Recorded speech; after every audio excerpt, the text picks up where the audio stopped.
Baik, bismillahirrahmanirrahim. Assalamualaikum warahmatullahi wabarakatuh. Kembali lagi di channel Rahman Material Art. Alhamdulillah, pada kesempatan kali ini saya mau berbincang-bincang ya sama yang punya ikan cana. Namanya Boam ya, atau nama aslinya Ilham Febi.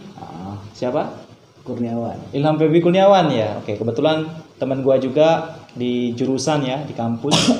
Ya. Betul. Dan kebetulan memang beliau ini lagi mengoleksi banyak ikan cana ya.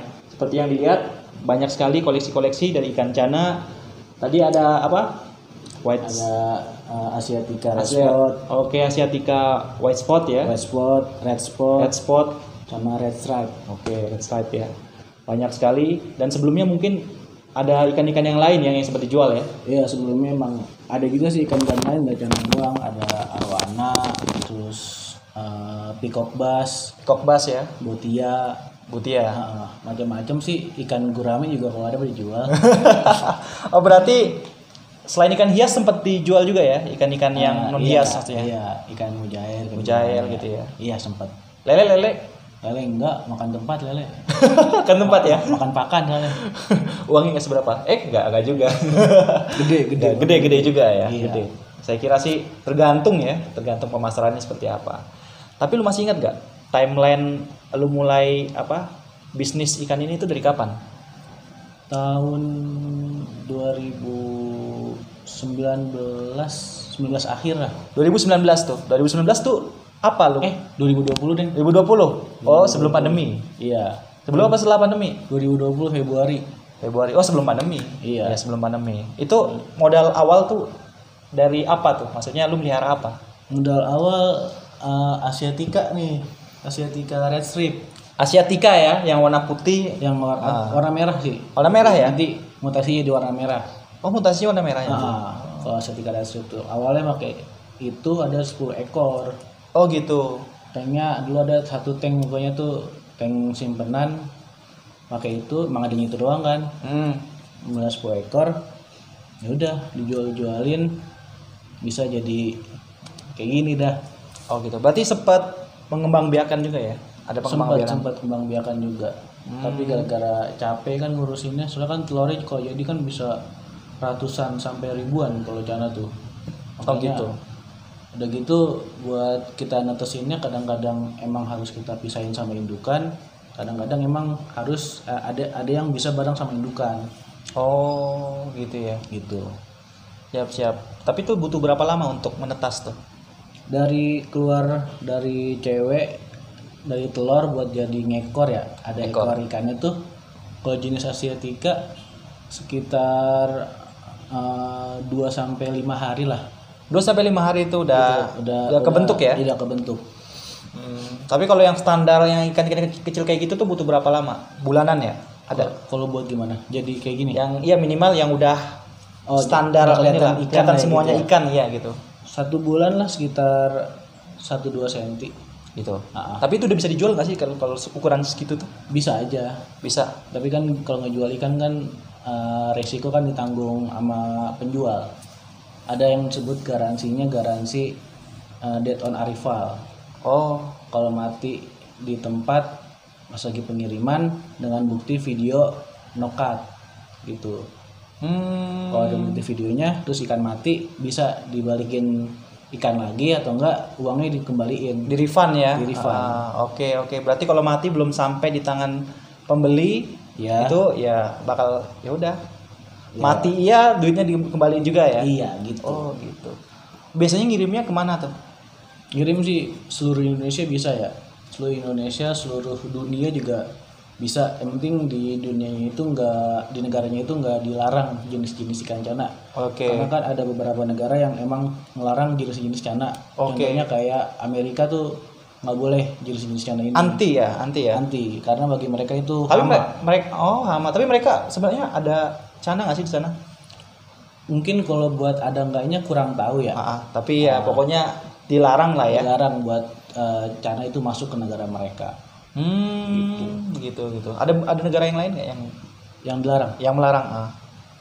Buat sementara sih kurang tahu, apalagi ya. Mungkin baru Amerika doang tahu. Baru Amerika ya. Oke. Tapi sempet nggak ngejual sampai di luar Indonesia gitu, di luar negeri?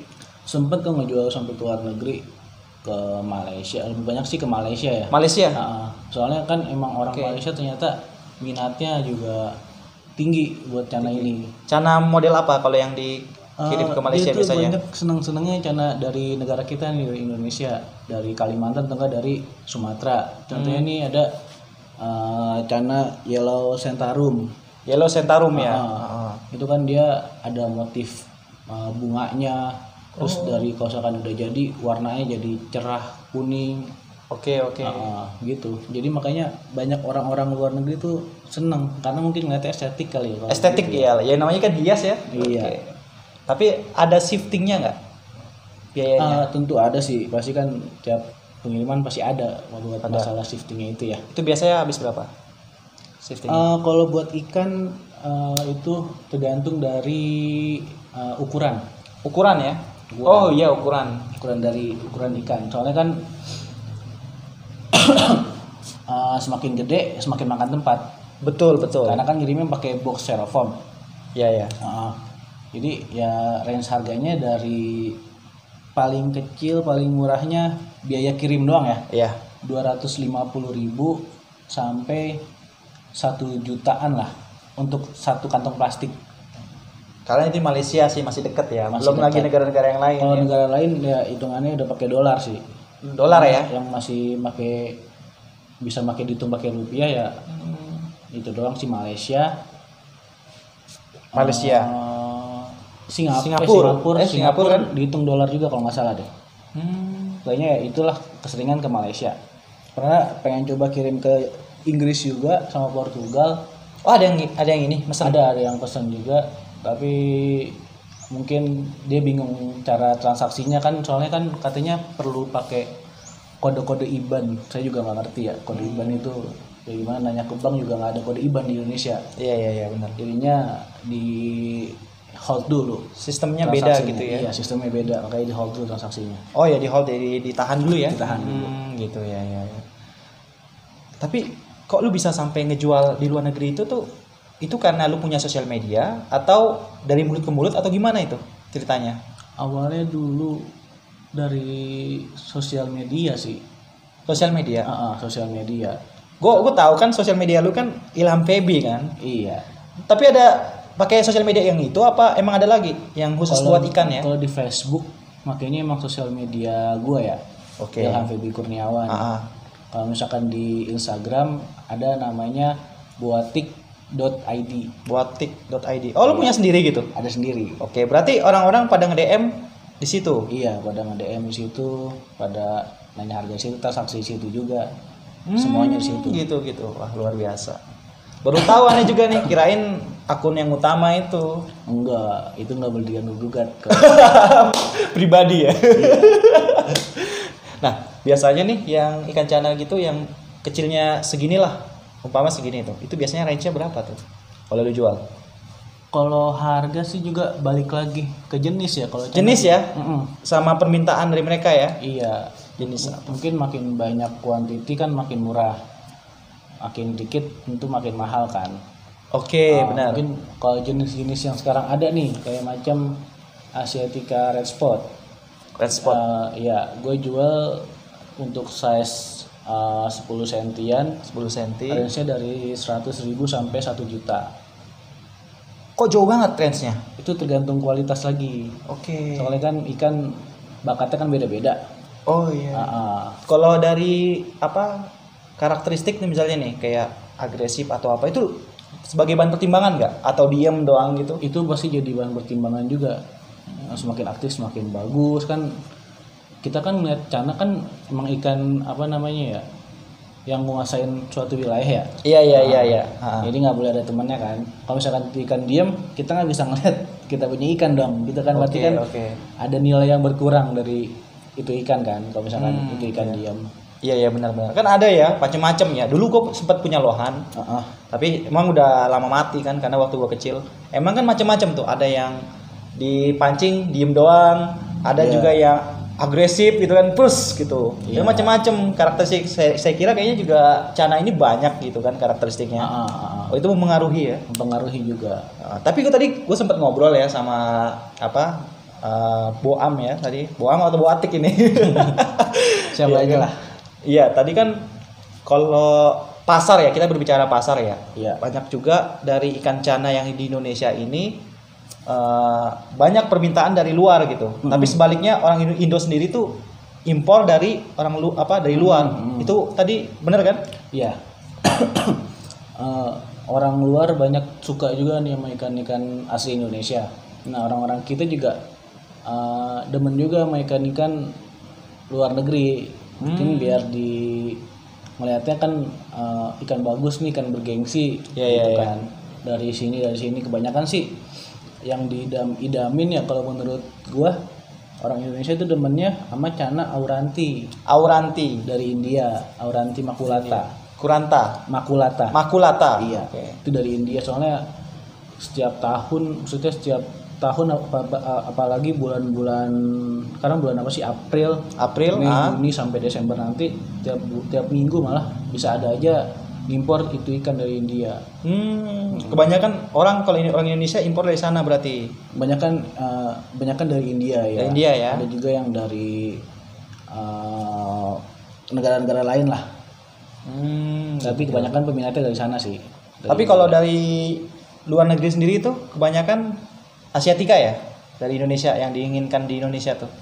Kalau Asiatica sih sebenarnya kan udah bisa dikembangbiakin di Indonesia.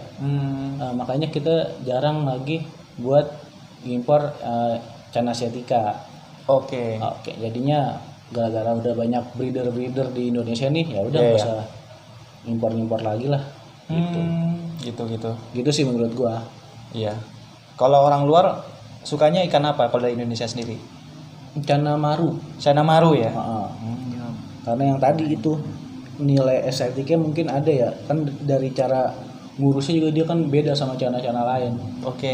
Perlu numbuhin bunga, terus naikin warna, banyak treatmentnya ke Cana maru tuh, jadi seru kali.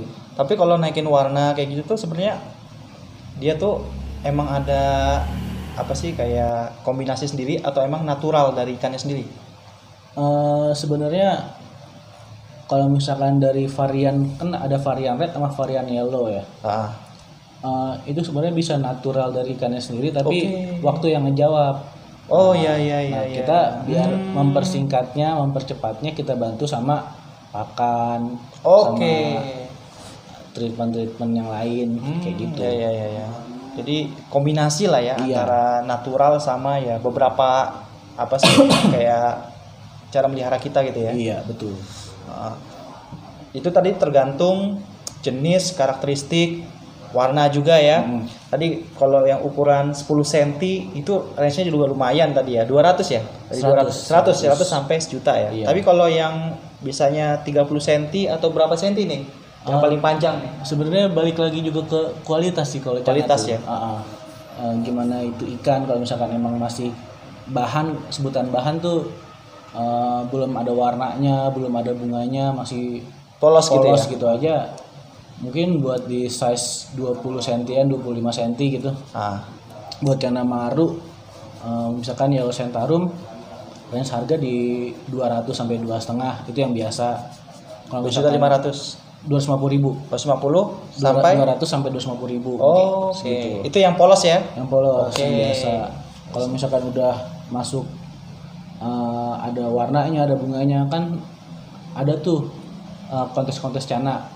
Nah, di kontes kan ada klasifikasi buat Cana maru nih apa aja. Nah, kalau misalkan emang itu memenuhi klasifikasi, harganya ya pasti lebih tinggi, dan biasanya yang ngejual itu semau yang punya ikan. Tergantung ya. Tergantung mau dijual berapa ya, orangnya cocok ya dibeli. Jadi nggak ada patokan harganya kalau dari ikan masuk kontes begitu. Ini berarti secara bertahapnya kayak gimana itu pengelolaannya ya, dari timeline, dari waktu ke waktu maksudnya? Gimana maksudnya nih? Terus lagi nggak konsen. Dari pertama kali yang lu ini kan, dulu tadi habis melihara Cana kan 10 ya atau berapa tadi tuh ya. Nah itu dari waktu ke waktunya itu tahapannya tuh kayak gimana? Buat nambah-nambahnya gitu. Iya betul. Atau lu beli akuarium sekaligus atau satu-satu gitu kan? Kalau itu sih kan dari 10 nih. Kan awalnya 10. Iya. Karena dulu gue pandang tuh, wah ini bisa jadi bisnis nih. Misalnya gue beli kan. Akhirnya gue jual satu. Pokoknya tuh dalam penjualan waktu dulu gue ambil margin 100%. Iya. Margin 100%, jadi nanti habis dijual margin keuntungan